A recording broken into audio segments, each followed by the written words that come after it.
네, 안녕하세요. 비욘디 여러분. 오랜만입니다. 2주 만에 여러분들 뵙는 것 같네요. 지난주는 추석이어서 제가 한 주 방송을 쉬었었죠. 추석 명절들 다 잘 보내셨는지 모르겠습니다. 저는 추석 때 오랜만에 그냥 푹 쉬었어요. 오랜만에 정말 아무것도 안 하고 푹 쉬기만 했습니다. 그래서 '아 이렇게 쉬어도 되나?' 싶을 정도로 예 그냥 뭐라 그럴까요? 저만의 시간을 좀 많이 가졌달까? 그 가족들하고도 쪼끔 시간은 보낸 것 같은데요. 물론 이제 가족들은 부족하다고 생각하겠죠. 네.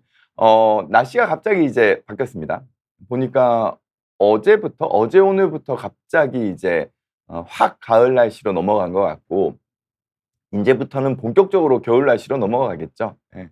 그럼 이제 날씨가 추워지면 조만간에 연말이 오고 연말이 지나고 나면 또 2025 년으로 해가 또 바뀌는 시점도 얼마 안 남은 것 같아서 참 시간 빨리 흘러간다는 생각을 항상 올 때마다 하는 것 같습니다. 근데 덕분에 비욘디에 뭐랄까요? 출연하게 된 연수도 제가 어느덧 한 2년 정도가 되어 가는 것 같네요. 오신 분들 인사 좀 나눌까요? 베제크님 맨 처음으로 인사해 주셨고요. 윤희님 인사해 주셨고요. 오영도님께서는 이광민 원장님과 최희선 PD님, 박준표 PD님 이렇게 다 인사해 주시고 저는 종교가 도움이 된다고 생각합니다. 제가 몸 건강 잃고 마음 건강까지 극심하게 잃어서 어둠 속을 헤매일 때 종교 덕분에 그 속에서 빛이 보이기 시작했거든요. 라고 본인의 종교를 통한 도움에 대한 걸 언급을 주셨어요. 오늘 주제가 종교거든요. 예. 그리고 주아의 예. 주아의 미안 채널 님께서도 인사해 주시고 헤이헤이 님께서도 인사해 주셨습니다. 어 토 TOETPDUD 이거 뭐라고 읽어야 될지 잘 모르겠네요. 예. 옆에 풀은 진짜 풀인가요? 이거 말씀하시는 거죠?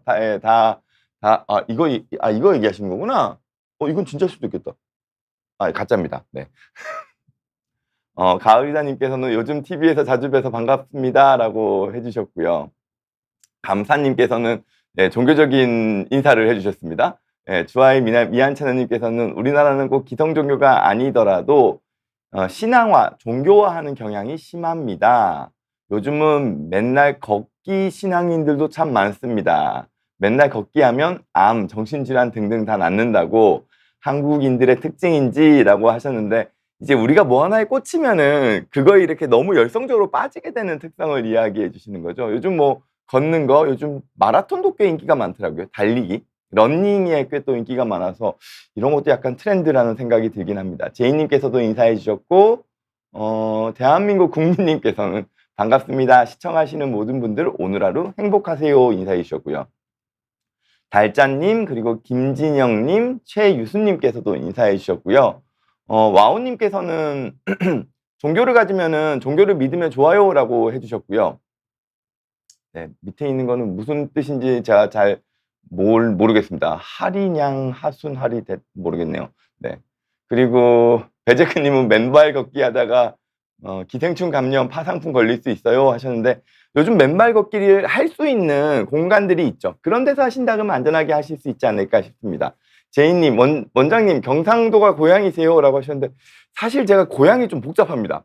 저희가 피난민에 이 고향이라는 뜻이 가지고 있는 게 이제 그 집안의 고향, 부모님의 고향이죠. 부모님의 고향 혹은 태어난 곳 혹은 가장 오래 산 곳 뭐 이런 식으로 좀 나뉘잖아요. 제가 그게 다 다릅니다. 다 달라서 그래도 제가 가장 오래 살았던 곳이 그럼 인제는 서울로 바뀌려나? 하여튼 어릴 때 가장 오래 살았던 데가 이제 대구여서 말투에 대구 사투리가 있죠. 예. 유희 님께서도 "저도 종교가 도움이 된다고 생각합니다." 이렇게 해 주셨네요. 뭐 저도 일정 부분 동의합니다. 그리고 앨리스 H 님께서도 인사해 주셨고요. 그리고 헤이헤이 님은 "저도 종교가 있지만 암 3번 겪는 동안 버티는 힘이 되었고 오히려 긍정적으로 이겨내서 의사 선생님도 놀라실 정도였습니다." 정신건강의학과 선생님께서 "도대체 어떻게 버티셨나?"고 물어주셨어요. 그리고 "선생님 훈훈하게 마음의 고향은 비욘디라고 해 주세요."라고 해 주셨는데 네 저의 마음의 고향은 비욘디입니다. 그리고 지금 살고 있는 곳도 비욘디죠. 자 오늘 본격적인 주제를 좀 시작해 볼까요? 그전에 앞서서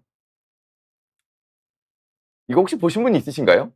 예, 이거 방송 이미 나간 겁니다. 예, 그냥 자랑이자 홍보 차원으로. 예, MBN에서 추석 연휴 첫날이죠. 토요일 날, 내 부모를 고발합니다라는 다소 자극적인 제목으로, 예, 내부 고발이라는 파일럿 프로그램을 제가 진행을 했었고요.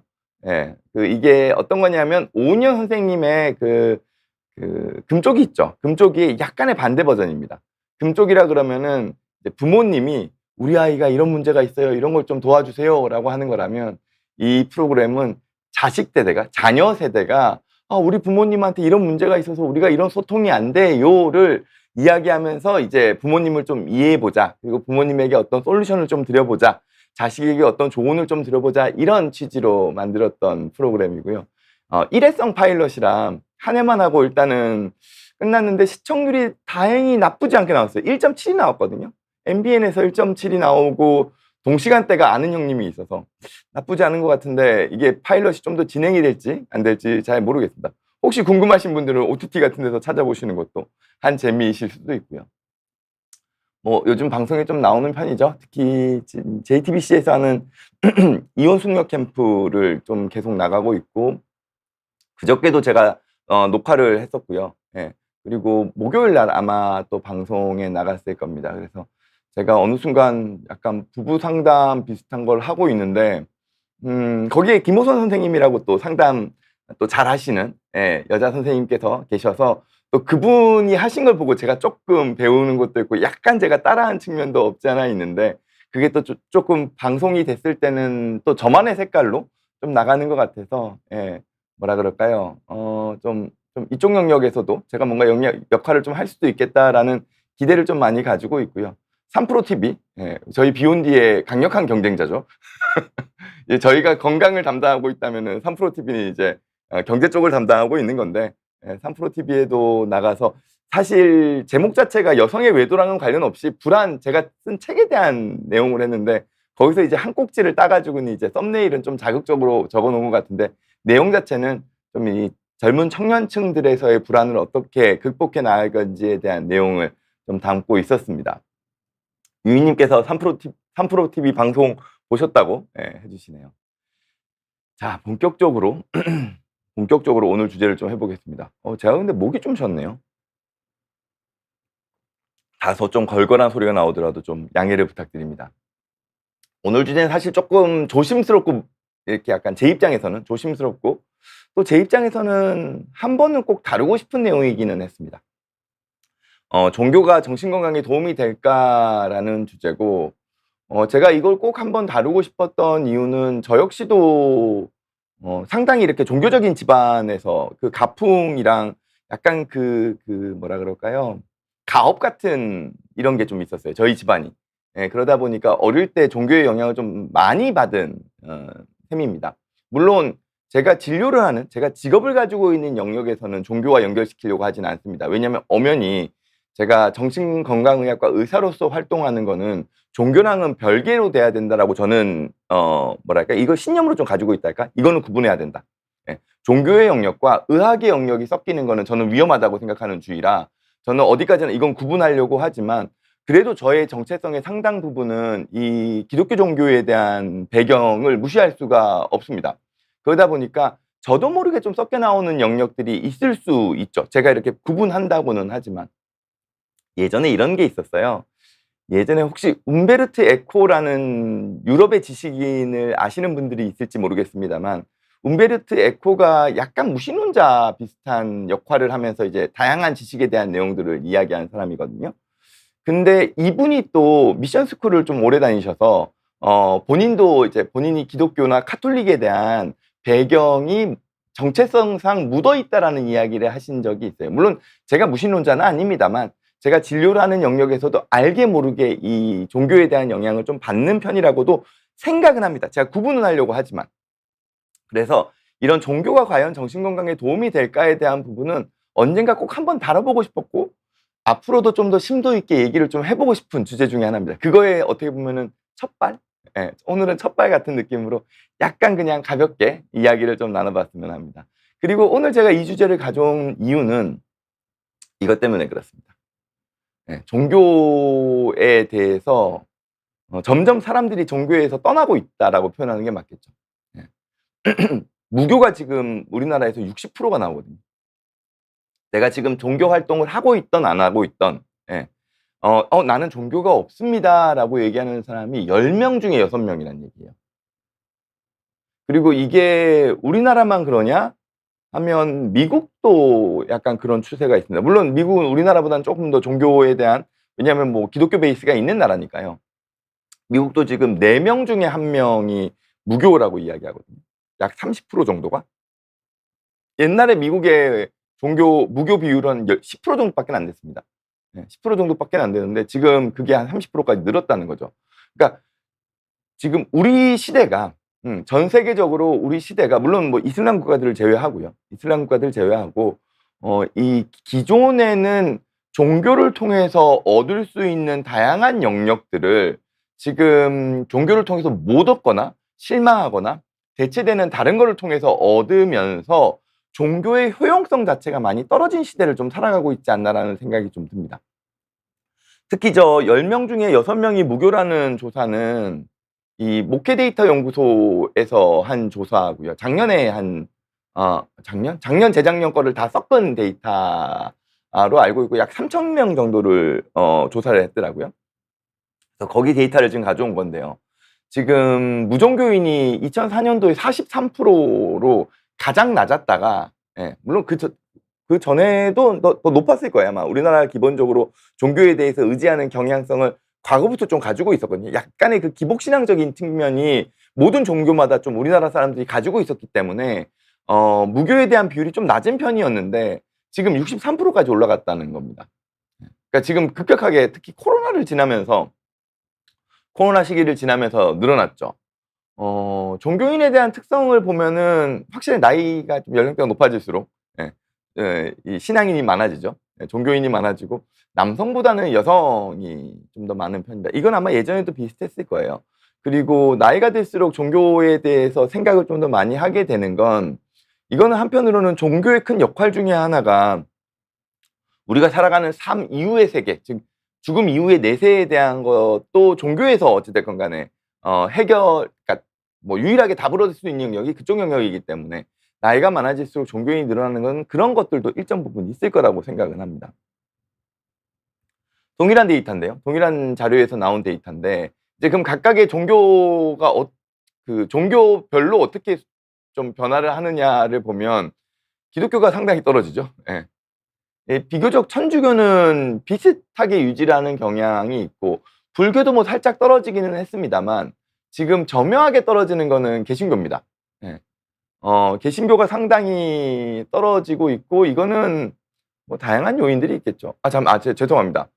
불교도 상당히 떨어졌군요. 불교가 상당히 떨어졌고, 최근 들어 코로나 이후에 개신교가 급격하게 떨어지는 양상을 보입니다. 과거에 불교가 높았던 이유는 저거는 일정 부분 그죠. 내가 실제로 절을 가지 않는다 하더라도, 예전에 제가 어릴 때만 하더라도 교회를 다니지 않는 친구들은 종교 뭐냐 그러면 대부분 다 절에 다닌다고 얘기를 했어요. 절에 가지는 않지만. 그러니까 암묵적인 그냥 불교 같은 거죠. 이제 그 인구가 상당 부분 무교로 빠졌고, 그리고 개신교가 빠진 건 코로나 이후에 더 이상 교회에 믿음을 가지지 못하는 네. 교회에 어떻게 보면은 그러니까 뭐랄까요, 기독교에 대한 신뢰를 좀 잃은 사람들이 또 빠져나간 게 상당 부분 있지 않나라는 생각이 들죠. 물론 제가 종교학자는 아니기 때문에 이런 것들을 말씀드리기에 좀 조심스럽습니다만, 저의 추측을 그냥 말씀드리는데 이게 아마 여러분도 비슷하게 느끼실 겁니다. 그리고 무종교인 중에서 과거의 종교를 물어보면 개신교가 월등하게 높게 나오죠. 즉 그 얘기는 최근 66%까지, 거의 한 60% 가까이 무교가 나오는데 상당 부분은 개신교 인구가 빠져나간 케이스가 좀 많다라고 할 수 있고, 그 이유를 보면은 이제 종교에 관심이 없어서도 물론 있겠지만 기독교에 대한 실망이 일정 부분 있습니다. 종교에 대해서 실망을 가지기 상당히 쉽지 않거든요. 가톨릭과 불교에 대해서 실망을 가지려면, 가톨릭에 대해서 실망을 가지려고 하면 뭐 거의 중세 시대쯤으로 넘어가야지 실망이 엄청 높아질 거고, 거기서 이제 뭐 파생된 게, 개혁을 해서 나온 게 이제 개신교니까요. 근데 어찌됐건 간에 지금은 기독교에 대한 불신과 실망이 상당 부분 그 기독교를 믿으시는 분들이 무교로 빠지는데 한 역할을 하고 있는 거라고 생각을 하는 거죠. 여러분들은 종교를 가지실 때 어떤 것 때문에 종교를 가지시나요? 네. 근데 가장 많은 퍼센티지가 마음의 평안을 얻기 위해서가 있고, 이거는 기독교보다는 불교나 가톨릭 쪽이 확실하게 높은 걸로 나왔습니다. 예. 하지만 내세에 대한 부분은 기독교가 확실하게 높아요. 이게 가톨릭도 사실 따지고 보면은 기독교랑 동일한 뿌리를 가지고 있는 건데, 유독 기독교에서만 카톨릭보다는 구원에 대한 부분을 좀 더 강조하기 때문이 아닐까 생각을 좀 합니다. 그리고 반면에 불교나 카톨릭은 우리가 우리의 현재의 삶을 살아가는 데 있어서 어떤 마음 자세로 우리가 마음의 위안이나 위로를 종교를 통해서 얻으면서 힘을 얻으면서 우리가 살아갈 수 있는 걸로 방향을 좀 맞추고 있다면, 예.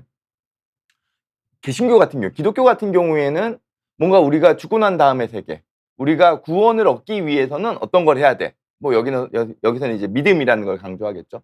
예, 그런 거를 조금은 더 다른 종교보다는 강조하지 않나, 라는 게 보이고, 그러다 보니까 이게 일정 부분은 기독교의 어떤 내용이, 기독교의 내용이 막상 현재를 열심히 살아가려고 하는 사람들에게는 다소 멀게 느껴지는 측면이 없지 않아 있지 않나라는 생각을 합니다. 물론 제가 뭐 이런 걸 함부로 얘기할 수 있는 건 아닙니다만. 근데 또 재미난 거는 건강, 재물, 성공 등의 축복을 얻기 위해서가 저게 기복신앙이잖아요. 기복신앙인데 기복신앙은 오히려 불교에서 좀 높게 났다는 게 조금은 아이러니하달까요? 예. 저는 기독교가 좀 높게 나오지 않을까라는 생각을 했는데 그렇지 않다는 게 조금 아이러니하고, 종교가 없으신 분들에 있어서는 뭐 종교에 관심이 없어서, 그리고 종교에 대한 불신이나 실망, 그리고 신앙심이 생기지 않아서도 있다라고 하죠. 아무래도 이제 종교라는 영역은 믿음의 뭐 무슨 종교든지 간에 믿음의 영역이거든요. 이걸 과학적으로 해결할 수 있는 게 아니잖아요. 우리가 논리적으로 이해할 수 있는 영역이 아니다 보니까 기본적으로는 우리가 이 어떤 종교의 어떤 신앙, 교리 이런 부분에 대해서 다소 무비판적으로 믿는 거에서 시작을 하면서 지식을 쌓아 나가는 건데, 그런 부분들이 이제 어떻게 보면은 꺼려져서 그런 것도 있겠죠. 주말마다 나가기 싫어서라는 거는 저는 상당히 이해를 하는데 되게 낮게 나오더라고요. 근데 저걸 하면 약간 죄책감이 생겨서 그러려나요? 꽤 낮게 나오죠. 이게 이제 이 정기적으로 출석하는 종교인에 대한 퍼센티지인데요. 즉 여기서 뭘 보고 싶은 거냐면, 예를 들어서 나는 기독교인인데 막상 교회는 안 나가고 있어요. 이거를 개신교에서는 가난한 성도라고 이야기를 하더라고요. 왜 그런지는 잘 모르겠는데. 근데 이거는 불교가 월등히 높죠. 예, 불교는 왜냐면 절이 대부분 산에 있잖아요. 그러니까 어떻게 매주 가겠어요. 예. 물론 요즘은 도심 내에도 이렇게 있는 데가 있습니다만 대부분의 우리가 절이라고 생각할 때는 좀 외곽에 떨어져 있죠. 예. 주로 이렇게 매주 이제 어떤 종교 활동을 해야 되는 종교라고 하면은 대표적인 게 어찌 됐건 기독교와 카톨릭인데, 기독교와 카톨릭 안에서도 지금 약 29%나 한 40% 정도가, 30%나 40% 정도가 이 종교 활동에 참여하진 않으면서 나는 그래도 기독교인이야, 나는 그래도 카톨릭이냐, 뭐 이렇게 생각을 하고 있다는 거죠. 근데 이렇게 안 가는 이유들을 보면 일단 얽매이기 싫어서 또 있고, 뭐 코로나 때문에 뭐 못 간 경우도 상당히 있었죠. 지금이야 물론 좀 다르겠습니다만. 예, 그리고 목회자에 대한 이미지가 좋지 않아서가 있더라고요. 그리고 교인이 배타적이고 이기적이어서, 사람에 대한 상처죠. 뭐 이런 것들이 이유가 되는 것 같습니다. 근데 또 조금 아이러니한 부분은, 네. 무교가 60%나 나온다고 하는데, 그리고 어찌 됐건 간에 종교인에서는 아까 말씀드렸듯이 연령대가 높아질수록 종교인들이 많아지죠. 그렇다는 얘기는 젊은 연령층에서는 종교인이 적다는 얘기예요. 상당히 적다는 얘기인데, 막상 요즘 추세를 보면은 젊은 층에서 샤머니즘이 약간 인기를 끌고 있다라는 느낌을 좀 받습니다. 제가 진료 환경에서도 그래요. 진료 환경에서도 그렇고, 청년층에서 무속인이 되는 경우가 좀 있고요. 예. 그리고 뭐 사주라든지 뭐 신내림을 받는 경우도 있고요. 그리고 뭐 타로라든지, 예, 이런 쪽으로 직업을 이제 그쪽으로 옮겨가는 거죠. 물론 뭐 신병이 있어서 넘어가시는 분들도 있겠지만, 어떤 직업적인 측면에서 내가 이런 부분에 어떻게 보면은 능력, 재능 이런 게 있다라고 느껴져서 이제 그쪽으로 이제 직업을 좀 더 공부해서 가시는 분들이 생기시는 거죠. 그럼 예전에는 그리고 그런 것들을 좀 숨기면서 했다면 요즘은 좀 당당하게 하는 추세입니다. 심지어 무속인이나 이런 이쪽 영역에 계신 분들이 유튜브나 인스타 활동을 하시고 구독자도 꽤 돼요. 팔로워도 꽤 돼요. 이제 그걸 통해 가지고 젊은 층이랑 또 소통을 하는 거죠. 그러면서 일정 부분 뭐 점을 본다거나 예 사주를 본다거나 그리고 지금은 뭐 전화로도 보는 경우도 많죠. 신점을 전화로 보더라고요. 예 사주는 전화로 볼 수 있다고 생각했는데 신점을 사주로 전화로 보는 거 보고 '이거 좀 독특하다.' 그리고 그냥 뭐 돈을 지불하는 거죠. 아마 뭐 줌이나 뭐 그 영상으로 예 영상 통화로 보는 경우도 분명히 있겠죠. 있을 거라고 생각합니다. 그러다 보니까 방송계에서도 이쪽 분야에 대한 걸 연계한 방송들이 늘어나죠. 이런 샤머니즘과 관련된 다큐멘터리나 혹은 파묘 저 최근에 봤는데요. 최근에 봤는데 되게 재밌게 봤거든요. 근데 파묘와 관련된 것도 어떻게 보면은 이 무속신앙과 관련된 걸 연계시킨 거죠. 그리고 신들린 연애 제가 지난번에 한번 말씀드리긴 했는데 예 SBS에서 했던 그 연애 프로그램도 예 이런 무속인이나 뭐 타로를 하시는 분이나 사주를 보시는 분들을 모셔다가 그 안에서 이제 젊은 층들이 이렇게 연애 프로그램들을 진행하기도 하는 그런 게 막상 젊은 층이 종교에 관심이 없다고 하지만 이런 무속 신앙에는 또 관심이 있는 거예요. 그리고 또 하나 제가 좀 재미나게 봤던 것 중에 하나는 이게 뭐 다른 프로를 제가 홍보하는 것처럼 보여서 좀 그렇긴 한데 제가 3프로 TV를 나갔잖아요. 그래서 3프로 TV에 있는 컨텐츠들을 쭉 보는데 3프로 TV에 최근에 정말 조회수가 말도 못하게 많이 나오는 컨텐츠 중에 하나가 종교 시리즈입니다, 지금. 예. 기독교나 이슬람이나 이런 혹은 그 서울대 종교학과 교수님이 나오셔 가지고 이 종교에 대한 이야기들을 쭉 풀어내시는데 조회수가 높게 나와요. 근데 3프로 TV 같은 경우에는 아무래도 연령대가 쪼끔은 그래도 중장년층이 메인일 거거든요. 근데 그런 분들도 종교에 대한 관심은 있다는 거죠. 내가 막상 뭐 교회나 절이나 성당을 가지는 않더라도 우리가 지금 종교랑 상당히 떨어져서 지내고 있는 건데 우리 시대의 사람들이. 근데 종교라는 거에 대한 그 향수 그리고 약간의 그 효용 가치에 대한 거를 궁금해하는 거는 남아 있는 것 같아요. 그렇다 그러면은 지금 사람들이 종교에서 점점 멀어지는 가장 큰 이유는 물론 코로나도 있겠습니다만 관심은 있다는 거잖아요. 젊은 층에서도 이런 샤머니즘에 빠지는 걸 보면 빠졌다고 보긴 뭐하지만 호기심을 가지고 있는 걸 보면 어찌 됐건 간에 전 연령층에서 종교에 대한 관심은 있어요. 거기에 대한 호기심은 있어요.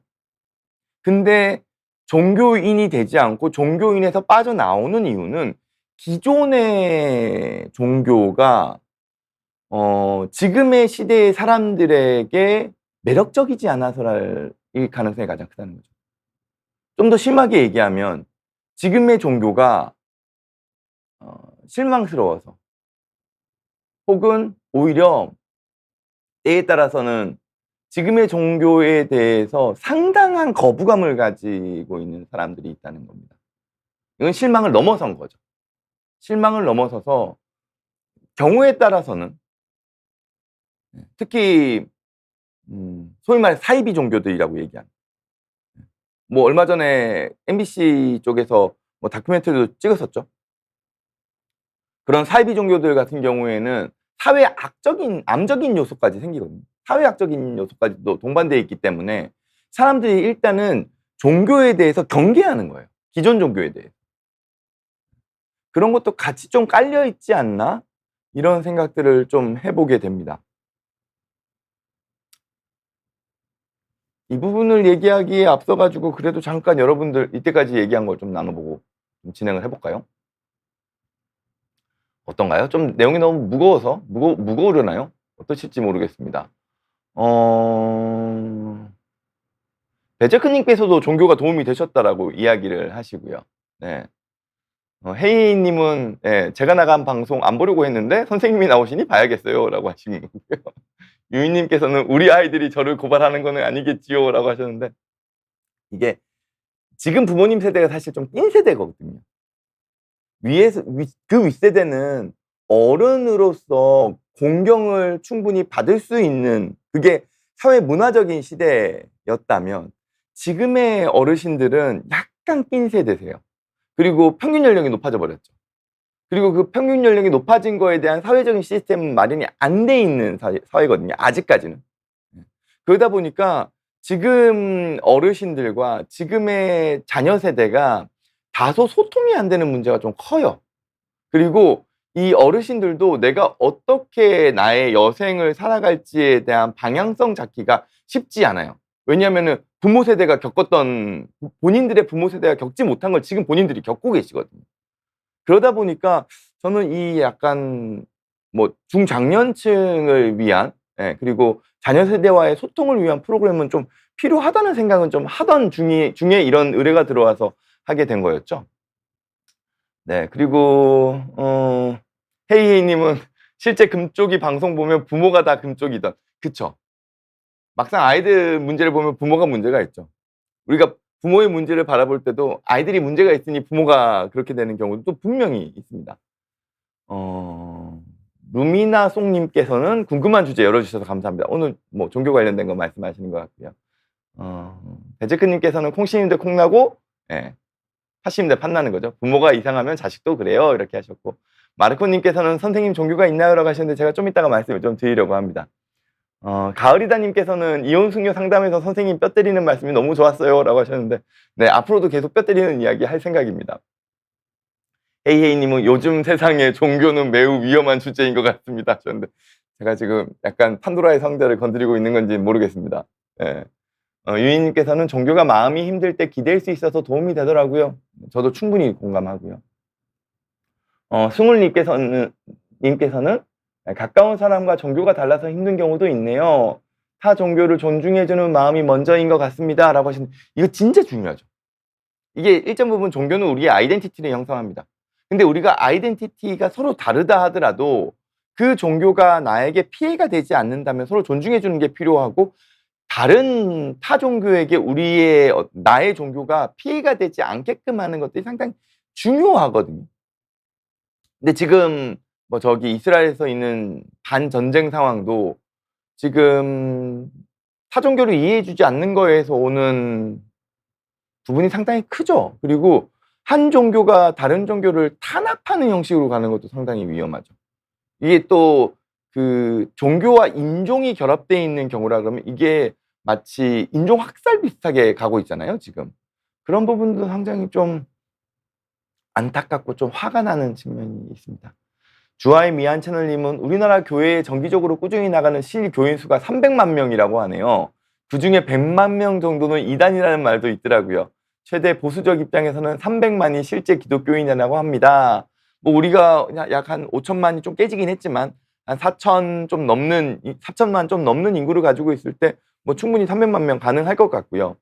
지금 이단 비율이 뭐 아까 전에 보여드렸던 그 조사에서 제가 가져오진 않았습니다만 한 15% 정도? 10에서 15% 정도를 따지더라고요. 그러니까 적은 수는 아니죠. 유이님은 미국의 기독교인들과 한국의 기독교인들이 많이 다릅니다 하셨는데 예, 저도 공감하는 바가 있습니다. 조금 특징이 다르죠. 우리나라 기독교가 어쨌든 이 아시아권의 특징인 것 같아요. 아시아권의 특징이 약간 내세나 기복 이런 것들을 상당히 강조하죠. 그리고 약간의 그 로얄티 같은 것들을 가지고 있습니다. 제가 되게 좋아하는 그 기독교 소설가 중에 일본 분입니다만 엔도 슈사쿠라는 일본 그 지식인입니다. 이분도 대학 교수님이시고 주로 여성학과 관련된 부분에서도 역할을 많이 하신 일본의 지식인이 돌아가신 분이신데요. 이분이 종교에 대한 책들도 많이 쓰셨거든요. 그중에 침묵이라는 소설이 있습니다. 영화화도 됐었고요. 근데 거기서 보면은 이제 기독교인, 소위 말해서 기독교든 카톨릭이든 크리스찬을 확인하기 위해서 성모 마리아상이나 예수님의 그림을 발로 밟을 수 있으면 종교인이 아니고 발로 못 밟으면 이제 크리스찬이라고 판단을 하거든요. 근데 사실 그거를 밟는 게 그렇게 종교적으로 큰 의미가 있냐면 그렇지는 않을 거라고 생각합니다.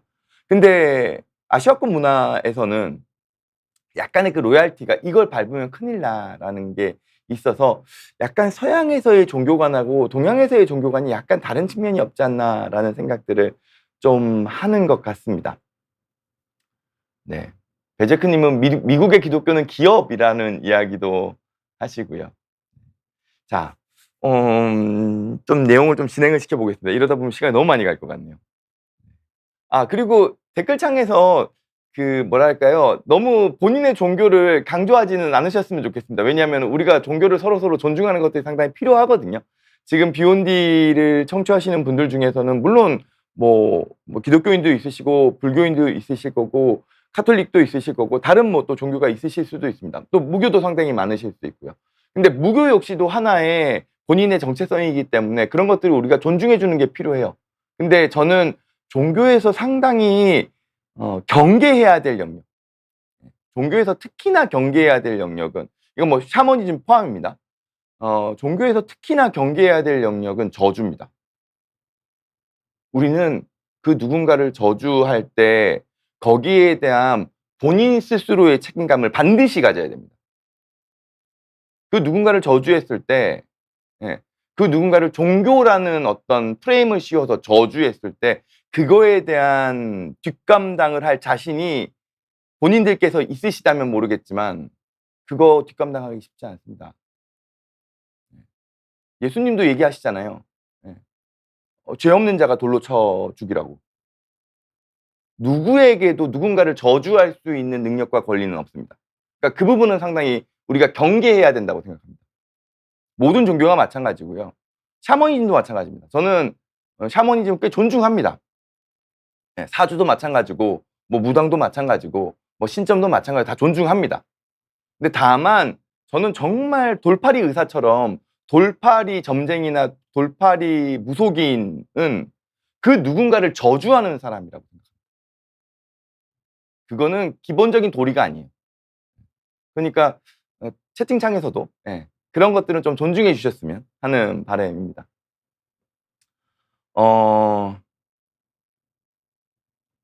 저의 뭐 개인적인 종교에 대한 경험이라면 뭐 어찌됐건 아까 말씀드렸듯이 저는 약간 기독교적인 배경을 가지고 있는 집안이고 이제 어쩔 수 없이 저는 태어날 때부터 기독교를 뭐 믿어야지만 하는 환경이었습니다. 근데 그 교회에 대한 신앙심이라는 거는 제 어렸을 때부터 당연히 없죠. 그냥 그거를 그냥 암묵적으로 세뇌된 상태죠. 암묵적으로 세뇌된 상태라고 생각합니다. 근데 제가 종교에 대해서 그 도움을 받았다고 생각하는 순간은 청소년기였어요. 제가 그 청소년기가 그렇게 녹록지는 않았거든요.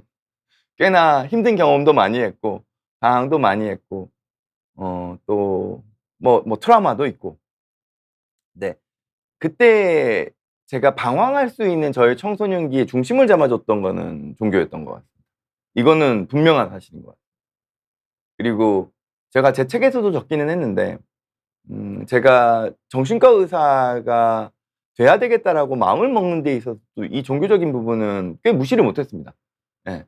물론 제가 진료적인 측면과 종교적인 측면을 구분한다고 말씀드렸죠. 근데 다만 제가 이 정신과 의사가 돼야 되겠다라고 마음을 먹는 데는 이 종교라는 부분들이 영향을 미쳤죠. 하지만 교회에서 상처받는 경우도 분명히 있습니다.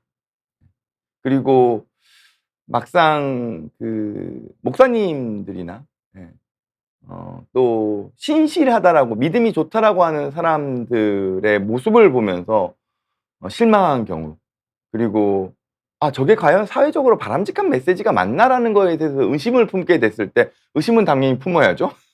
근데 그 의심이 이게 진짜 저거는 아니다라고 느껴졌을 때 막상 그 목회자나 뭐 믿음이 있는 사람들에 대한 부분입니다만 종교 전체에 대한 실망으로 넘어가는 것도 없지 않아 있는 것 같기는 합니다.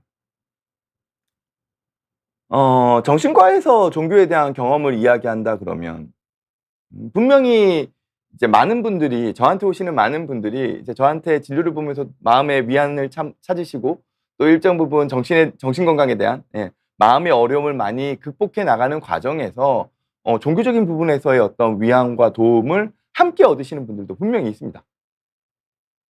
그래서 뭐 당연히 그런 경우에는 종교가 우리 정신 건강에 도움이 되는 경우죠.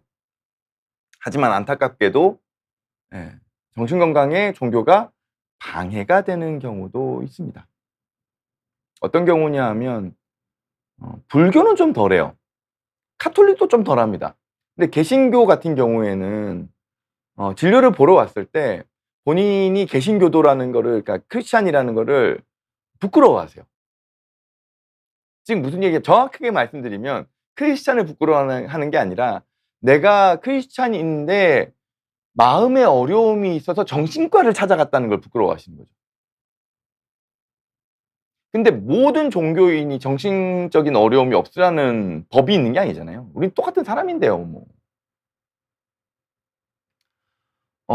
가끔 해외 선교를 나가시는 목회자분들이 있습니다. 목회자 본인이야. 본인이 그게 업이시니 어떻게든지, 그리고 본인이 하신 선택이니까 그 힘든 환경에서 선교를 하시는 게 뭐 견디실 수 있겠죠. 견디셔야지 이제 거기서 뭐 선교를 하실 테니까. 근데 다만 목회자의 가족분들이 정신적인 어려움들이 있는 경우가 꽤 있습니다. 근데 선교를 나간 목회자의 가족이 마음에 어려움이 있다는 얘기를 못 하세요. 그러면 이거는 정신 건강을 관리하는 데 있어서 방해 요소로 작용하는 거죠, 종교가. 또 혹은 이런 거 있습니다. 종교적인 어려움, 그러니까 정신적인 어려움이 있을 때 그게 뭐 우울증이 됐던, 때로는 뭐 조현병이 됐던, 그 종교 안에서 자체 해결하려고 하시는 분들이 있어요. 이거는 믿음으로 극복해야지. 이건 신앙으로 극복해야지. 심한 경우에는 뭐 어떤 기도원이나 어떤 그 종교적인 행위를 통해 가지고, 말도 못하는 행위를 통해 가지고 그 어떤 정신과적인 병을 치료할 수 있다고. 치유할 수 있다고. 마치 무당이 굿을 통해 가지고 뭔가를 치유하려고 하는 것처럼. 그것도 똑같은 거죠. 물론 종교적인 능력을 제가 그걸 폄하하거나 이런 건 절대로 아닙니다. 영적인 영역은 분명히 저도 존재한다고 생각은 해요. 하지만 정신과적인 질병의 영역 역시 엄연히 존재합니다. 근데 그거를 구분하지 못하시는 분들이 있어요. 제가 아까 말씀드렸잖아요. 제가 진료 영역에서 종교적인 영역을 배제하려고 애를 쓰는, 그리고 그래야 된다라고 신념을 가지고 있다라고 말씀을 드렸잖아요. 이게 섞여버리는 순간 영적으로 해결해야 되는 영역과 진료적으로 해결해야 될 영역이 짬뽕이 되는 거예요. 그럼 당연히 해결 안 돼요. 종교적으로 무슨 어려움이 있으신 분들이 있을 수 있죠. 신병이라고 얘기할 수도 있을 거고요. 혹은 어떤 목회자나 혹은 소위 말해서 그 귀신 들림에 대한 영역이 있으신 분들이 있을지 모르겠습니다. 근데 그거를 영적인 영역과 정신질환의 영역을 잘 구분해야 돼요. 그래서 영적인 영역이라면 그런 어떤 방식들이 도움이 될 수 있겠죠. 소위 말해서 엑소시스트라고 얘기하나요? 그런 영적인 부분들이 필요한 부분들이 있을 겁니다. 신병이라 그러면은 그 무소속 신앙에서 해결해야 되는 영역들이 있을지 모르겠어요. 하지만 엄연히 정신질환의 영역에서 우울증이나 조현병이나 양극성 장애나 이런 부분을 가져가야 되는 영역 역시 있다는 거죠. 근데 저희들 역시도 마찬가지입니다. 저희들 역시도 그런 부분들을 조심해요. 소위 말해서 이제 신병이라든지 종교적인 영역에서 뭐가 파생돼서 이제 정신적인 어려움이 생기신 경우는 우리도 그런 부분들에 대한 걸 고민합니다. 이게 혹여나 그런 영역들도 같이 있는 건 아닐까. 그런 것처럼 이 종교적인 영역에서 이제 마음의 어려움이나 정신적인 어려움을 해결하려고 하실 때 엄밀히 의학적인 영역을 함께 고려하셔야 됩니다. 함께 고려하셔야 돼요. 그게 아니고 이런 거는 정신과 가면 오히려 더 심해지고 오히려 더 바보 돼. 그런 데서 함부로 가면 안 돼. 이거는 종교적으로 해결해야지. 그거 역시도 책임지지 못할 얘기죠. 실제로 예전에 제가 이제 보호병동 진료를 볼 때 가끔 어르신들이 와 가지고는 환자를 강제 퇴원시켜요. 그리고는 어디 가서 구술을 하는 거죠. 어디 기도원으로 데려가는 거죠. 어떻게 되겠어요? 대부분 엄청 악화돼서 다시 병원에 와요. 근데 그렇게 됐을 때 그 사람들이 거기에 대해서 책임져 주겠냐고. "아유 이거는 너무 센 귀신이셔서 어떻게 안 돼. 이거는 꽤 오랜 시간이 걸릴 수밖엔 없어." 뭐 이런 식이거든요. 경계해야죠. 경계해야 됩니다. 구분해야 되는 거예요, 어디까지.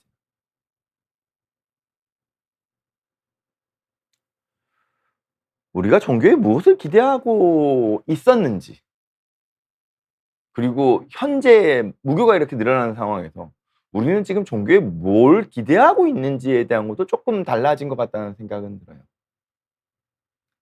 예전에는 종교를 통해서 얻고자 했던 건 그 그 예전에는 우리가 다 힘들었잖아요. 예전에는 우리가 열악한 환경에서 성장하는 경우들도 많았죠. 즉 충분히 사랑받지 못하는 경우들도 많았습니다. 근데 그런 부분들을 어 종교를 통해서 우리가 소위 말해서 내적 대상이라고 얘기하거든요. 내 마음에 나를 든든하게 지켜주는, 그리고 내가 쓰러져서 좌절했을 때 나에게 다시 일어설 수 있는 힘을 북돋아 주는 회복 탄력성에 대한 내적 대상. 그런 것들이 어린 시절의 어떤 성장 과정에서의 그 나를 사랑해 주는 그 누군가를 통해서 얻게 되는데 그게 없는 경우들도 있잖아요. 그럴 때 종교의 역할은 되게 컸죠. 내 마음에서 나를 위로해 주시는 분, 나를 끊임없이 사랑해 주시는 분, 나를 지켜 주시는 분. 이게 예수님이 될 수도 있고 성모 마리아가 될 수도 있고 부처님이 될 수도 있겠죠. 그러면 나는 어릴 때 다소 힘든 삶을 살았다 하더라도, 어릴 때 나를 사랑해 주는 사람, 그 사랑이 부족했다 하더라도 그 사랑을 더 큰 사랑으로 채워 넣을 수 있었던 것도 있거든요. 그리고 예전에는 죽음이라는 게 우리 모두가 다 가까웠죠. 요즘에야 우리가 삶을 살아가면서 죽음이라는 것들을 간접 경험할 기회가 극히 드물어졌습니다. 왜냐하면 지금은 다 장례식장이나 이쪽으로 다 빠졌잖아요. 주변에 예전 제가 어릴 때만 하더라도 그 무슨 홍등 같은 거 걸어 놓는 경우가 있었어요. 돌아가신 분, 이게 홍등이라고 표현하면 좀 그럴 것 같긴 한데 그 등불 같은 것들을 이렇게 집 앞에다가 걸어 놓는 경우가 있었습니다. 그러면 '아 상중이시구나.' 이런 걸 알 수 있었거든요. 죽음이 그렇게 멀지 않았어요. 가까이 있었다고요. 어린 나이에. 주변에 그 어떤 어르신들이 돌아가시는 과정들을 알게 모르게 경험을 할 수 있었던, 우리가 죽음을 좀 더 가까이 느낄 수 있었던 시대가 있었잖아요. 근데 지금은 그렇지 않죠. 그러니까 예전에는 종교의 의미 중에 하나는 우리가 가지고 있는 죽음에 대한 두려움, 그 메멘토 모리라고 하죠. 삶의 마지막을 기억하는 것. 그런 것들이 오는 그 두려움과 공포를 극복하기 위한 방법으로 종교라는 게 상당히 중요했을 거예요. 제가 청소년 시절에도 그 죽음에 대한 두려움을 엄청 크게 경험했던 적이 있거든요. 그냥 막연히 내세에 대한 공포가 있었어요. 이게 한편으로는 뭐 귀신일 수도 있고요. 근데 거기에 대해서 해답을 줄 수 있는 건 과학이 아니죠. 그건 종교밖에 없거든요. 그러면은 내가 그 무언가를 믿음으로써, 신앙으로써 '아 내가 죽고 난 이후에도 내세란 부분들이 이런 게 있겠구나.'라고 믿게 되면 나는 마음에 안심을 좀 가지게 되죠. 근데 현대 사회는 그렇지가 못해요. 지금 젊은 애들이 "아 나 죽는 게 너무 두려워서 그 죽음 이후의 내세가 너무 두려워요."라고 이야기하면은 '와 애어른이네.'라고 생각할 거 아니에요. 낯설다고요, 죽음이라는 거 자체가. 내세라는 거에 대해서 생각하지 않는 시대를 우리가 살고 있죠. 그러다 보니까 종교의 효용 가치가 여기서 좀 떨어지는 측면도 없지 않아 있나라는 생각을 좀 하고 있습니다. 즉 과거에 우리가 종교에 기대했던 것과 지금 우리가 종교에 기대하는 것들이 사뭇 달라져 버렸어요. 그러니까 무게가 높아졌겠죠. 이게 왜 이걸로 가지? 네. 그래서 제가 생각한 종교의 역할이에요. 첫 번째는 아까 전에 말씀드렸던 죽음, 내세, 이 소위 말해서 영성과 관련된 부분이겠죠. 이거 모든 종교마다 없을 수가 없습니다. 불교든 뭐든 다 있죠. 유교 역시도 마찬가지로 있죠. 이 부분이 없다 그러면 이건 종교가 아닐 거예요. 죽음 이후의 세상에 대한 어떤 가정?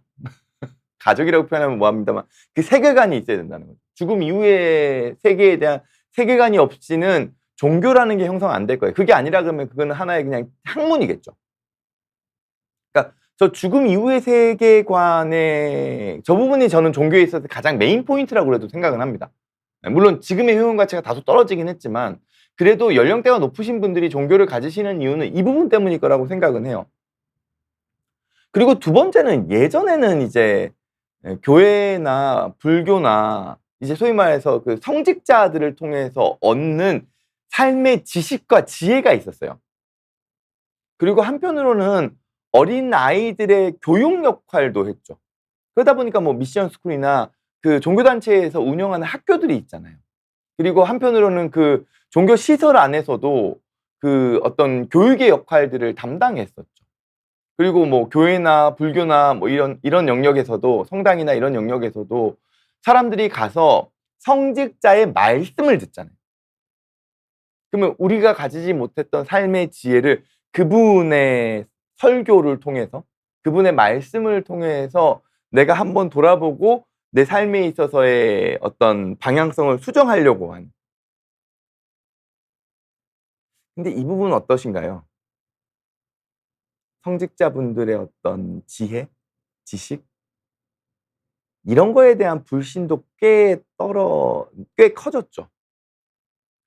예전에 교육의 수준이 좀 낮았던 시절에는 예, 대부분의 성직자분들이 그래도 고등교육을 마치신 분들이시고 또 거기에 대한 어떤 정통적인 과정을 겪고 오신 분들이기 때문에 사람들이 그분의 말씀을 되게 존중하면서 존경하면서 들었어요.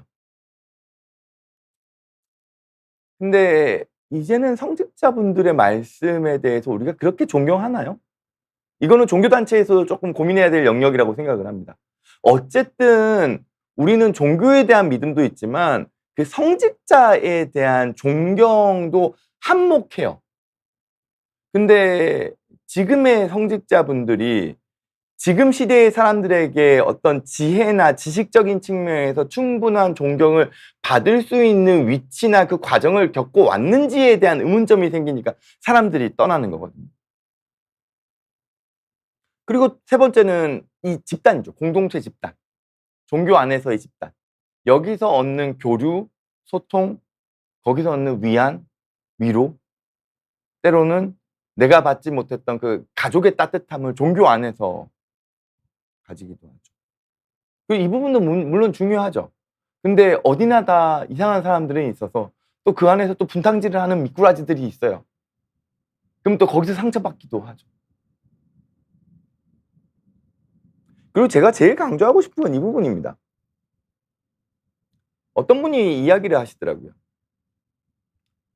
정식 종교와 사이비를 구분하는 가장 큰 하나의 요인은 정식 종교야. 우리가 기존에 있는 인정받는 기성 종교와 이단, 사이비를 구분하는 가장 큰 차이는 이 네 번째 요소에 있습니다.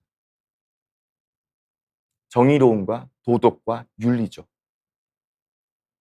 우리가 종교를 우리의 시간과 돈과 노력을 투자해 가면서 그 믿음을 가져가려고 하는 가장 큰 밑바탕에는 이 종교가 가지고 있는 정의로움이 있어야 합니다.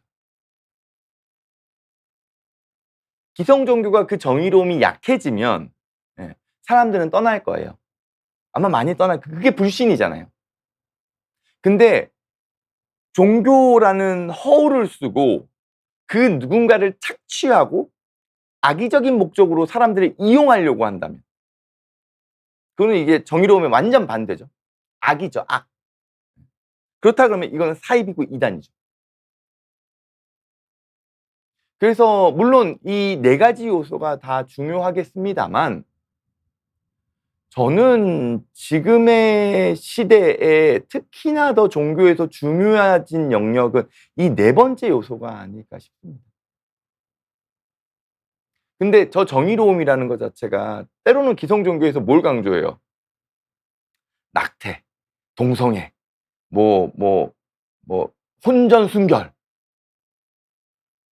이런 거를 종교에서 중요한 가치의 도덕과 윤리로 내세워 버리면 이건 또 괴리감이 있죠. 이건 또 괴리감이 있죠. 종교가 우선 사회적으로 되게 사회적으로입니다. 사회적으로 뭐 그게 뭐 돈의 영역이든 예. 혹은 뭐 사회적인 메시지를 던지는 부분이든 아니면은 사회의 약자를 어떻게 보면 보조하는 역할이든 그런 부분에서의 정의로움을 가지면서 거기에 있는 사람들이 그 정의로움을 함께 해 나갈 때 이 종교라는 집단은 사회적으로 존경받을 수 있을 거거든요. 그래야지 사람들이 거기에 뛰어들겠죠, 같이. '나도 그런 삶을 살고 싶다.'라고 생각할 거 아니에요.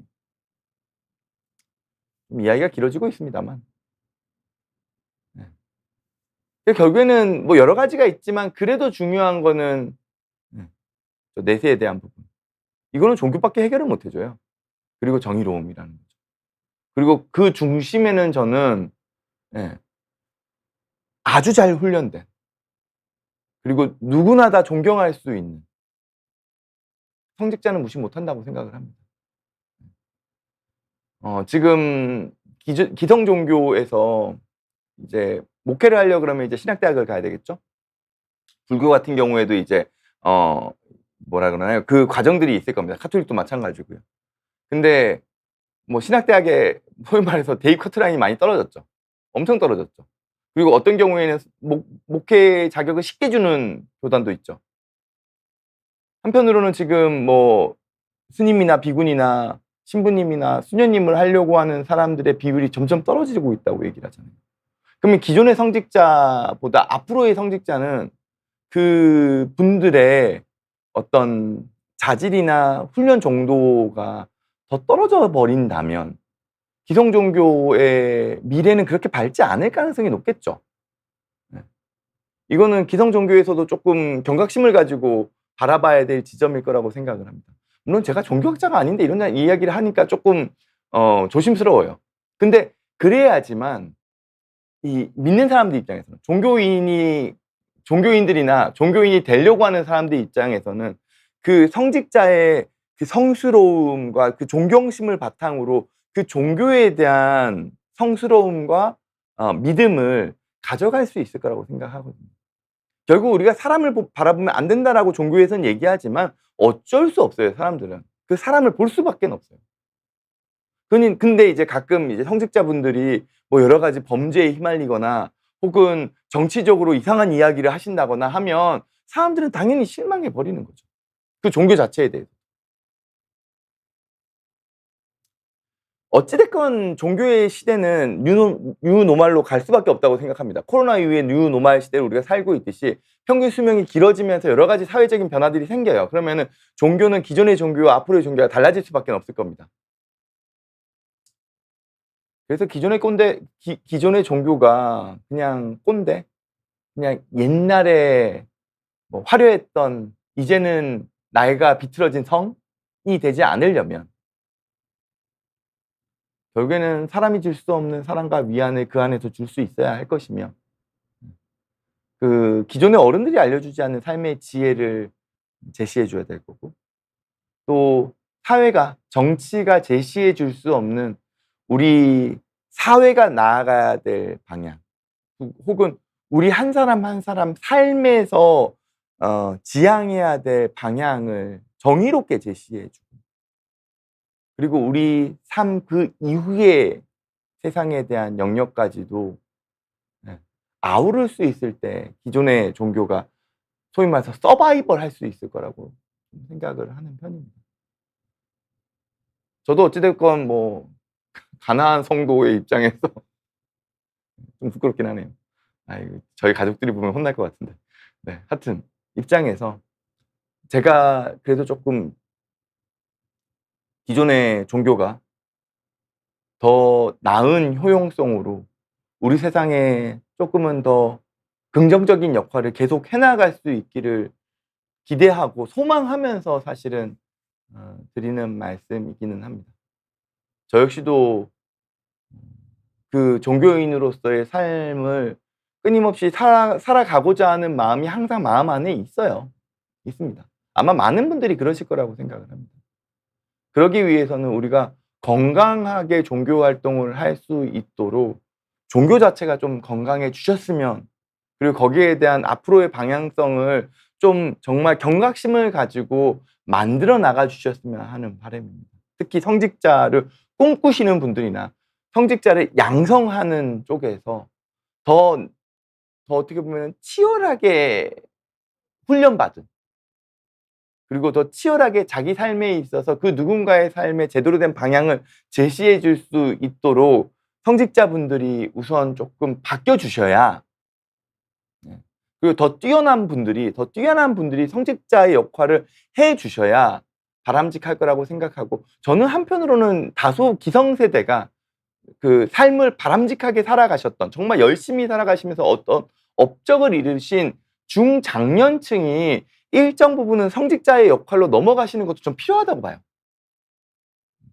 마치 그 판사님들이 이제 변호사 하시던 분들이 이제 판사님들 많이 되시는 것처럼, 그래야지 아마 또 다른 어떤 메시지들이 젊은 세대에게 전달될 수 있을 거라는 생각도 하거든요. 물론 기존의 방식도 있어야겠지만 그런 어떤 다양한 루트들도 좀 필요하지 않을까?